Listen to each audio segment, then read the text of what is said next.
بله برادر. نامتان، وظیفتان و سوالتان. نام من ماگ منسو است. شاگرد مکتب سیاه میدیا چینیا هستم.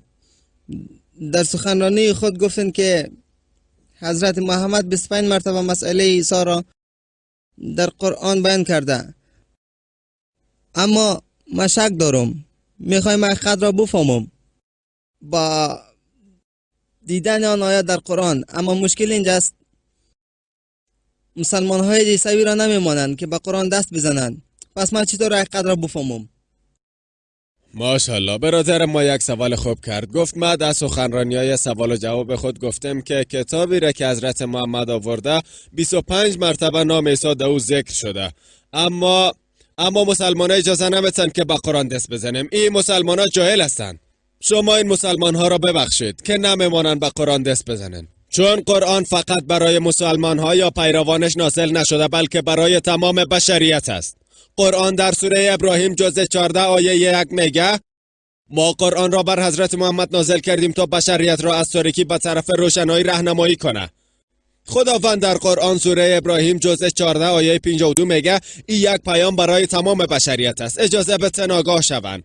بگذارین تا بدانند فقط یک خدا است. قرآن در سوره بقره جزء 2 آیه 185 میگه رمضان ماهی است که در آن قرآن نازل شد به حیث راهنمای بشریت، به عنوان یک مرحله که راست را از دروغ قضاوت کند. خداوند در قرآن سوره الزمر قسمت 39 آیه 41 میگه من قرآن را بر حضرت محمد نازل کردم تا بشریت را تعلیم دهد. پس برادر، قرآن برای تمام بشریت هست و ما به شما یک نسخه قرآن را میتم. شما قرآن خواندن میتوانید و حضرت محمد نامه ها را به پادشاهان غیر مسلمان فرستاد، آنها را به اسلام دعوت کرد و او آیه های قرآن را نوشته بود. سوره آل عمران جزء 3 آیه 64 در پناه ما بیا وقتی که شما را خواستیم. اکثریت پادشاهان غیر مسلمان پذیرفتند، بعضی‌هاشان نامه را پاره کردند و حتی بعضی‌هاشان او را زیر پایشان کردند.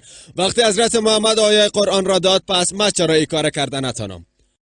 برادر، یک سوال دارم. آیا شما باور دارین که خدا یکی است؟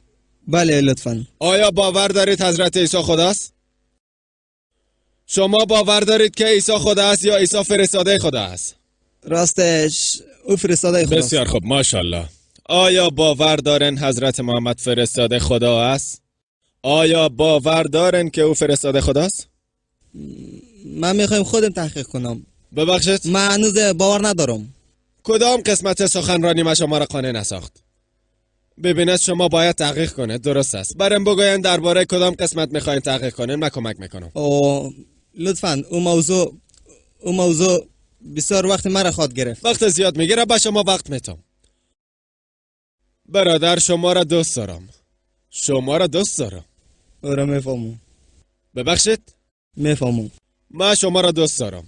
من هم شما را دوست دارم. من میخوایم شما به حقیقت برسن. حضرت عیسی در انجیل جان میگه برای حقیقت جستجو کنین که به شما میرسه. من 1 ساعت و 25 دقیقه سخنرانی کردم.